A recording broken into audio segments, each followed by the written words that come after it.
आता कोणी नाहीये बाहेर? नक्कीच तिथे कोणीतरी होतं, पण दिसलं नाही. आत्या बरं ठीक आहे, तुम्ही सांगितल्याप्रमाणे मी पेपर्स दिलेत तुम्हाला. मग आता त्याचं काय करायचं आपण पुढे बघूया नंतर.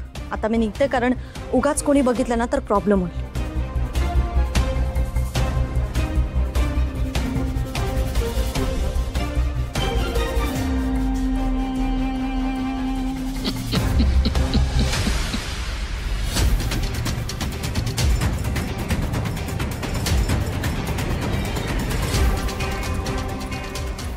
काय काय प्रकार होता? माझी खरी आई, माझी जन्मदात्री आई माझ्या वहिनीला माझ्या विरोधात भडकवते, माझ्या आजीबद्दल काहीतरी वाईट साईड घाणेरडं बोलते. काय काय प्रकारचं डिस्कशन होत आहे? श्रेयस, तू शांत हो. मी तुला तेच सांगण्याचा प्रयत्न करते. तुला जरी सत्य माहिती आहे तरी तू आता शांतपणे विचार कर. हे सगळं तुझ्या मनात मुरू दे. लगेच जाऊन त्यांना जाब विचारू नकोस आणि प्रश्नही विचारू नकोस. या सगळ्याकडे प्रॅक्टिकली बघण्याचा प्रयत्न कर, तटस्थपणे. आणि हा विचार कर की शकुंतला आत्या या घरात नेमक्या कोणत्या हेतूने आल्यात. म्हणजे त्या नक्की तुझ्या प्रेमापोटी आल्यात की आपली सगळी ही एवढी प्रॉपर्टी, मालमत्ता त्यांना भडकवायची. हे सगळं तू पारखायला पाहिजे व्यवस्थित.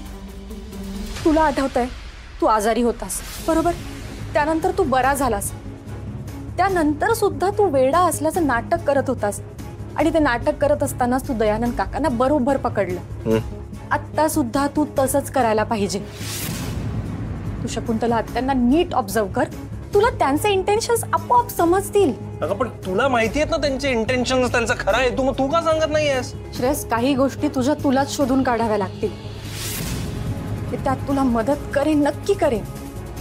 पण हा तुझ्या एकट्याचा प्रवास आहे. I am sorry, I am really sorry. मी हे सगळं समजू शकते.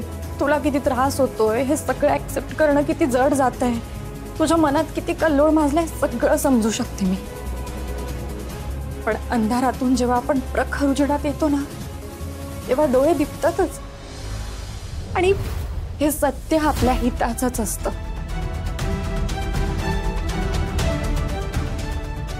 बरोबर बोलतेस तू. आता जे काही करायचंय ते विचारपूर्वक केलं पाहिजे. मला फक्त एक सांग, काय? शकुंतला डोंगरे माझी जन्मदात्री आहे या गोष्टीचा मम्मा आज आपल्यात नसल्याशी काय संबंध आहे? आणि मगाशी तू यशोधरा मॅडमची शुद्ध हरपताना त्या म्हणाल्या असं म्हणत होतीस, ते काय होतं? ज्या प्रश्नाची भीती वाटत होती तोच प्रश्न याने विचारला.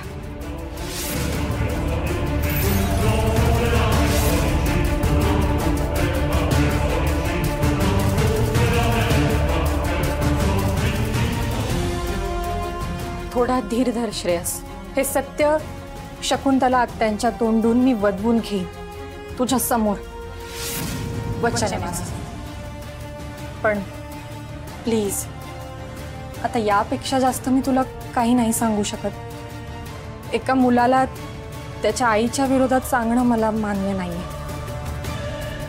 काही गोष्टी तू जाणून घेतल्या पाहिजे. मला ना तारा, तुला काय म्हणायचंय काही कळतच नाही.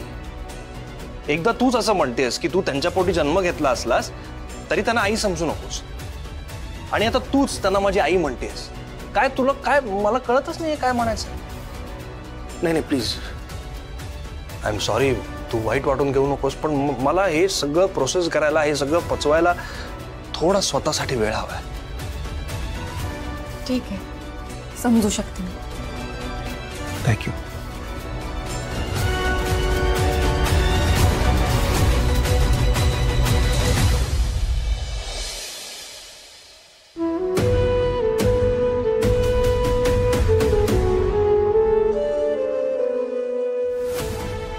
आजी,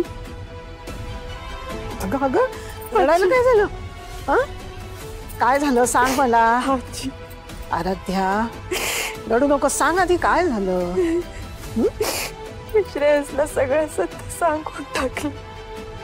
अरे बापरे, काय बोलला तू?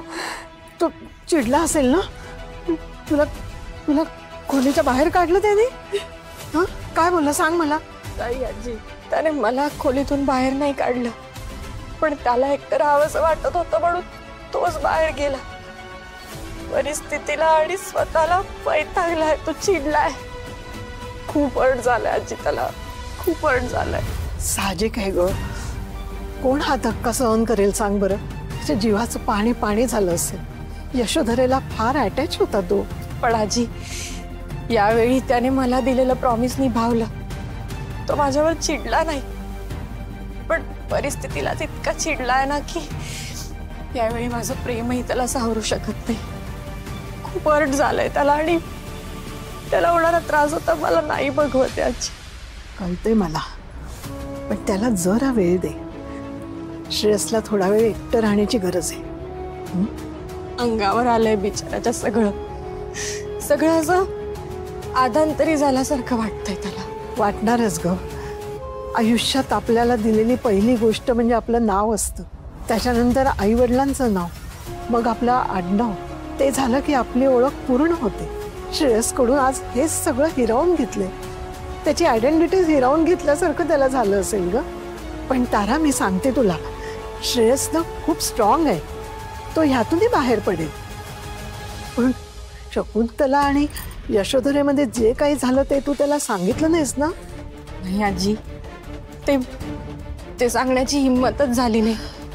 त्याची अवस्था बघून त्याची मम्मा या जगात नाहीये आणि या सगळ्याला जबाबदार त्याची जन्मदात्री आई आहे. ते सांगण्याची हिंमतच झाली नाही माझी. कसं सांगणार होते, कोणत्या तोंडाने? आधीच सगळं हिरावून घेतलंय मी त्याच्याकडून. आणखी एक चटका नाही देऊ शकले आजी मी त्याला. पण आजी, वेळ आली आता. शकुंतला आत्यांचे 100 गुन्हे भरलेत. त्यांच्या कर्माची फळं भोगण्याची वेळ आली आहे. तिच्यासारख्या बाईला मी आता फार काळ या घरात नाही राहू देऊ शकत. लवकरच श्रेयस समोर आणि घरातल्या सगळ्यांसमोर मी त्यांचा खरा चेहरा आणल्याशिवाय शांत बसणार नाहीये.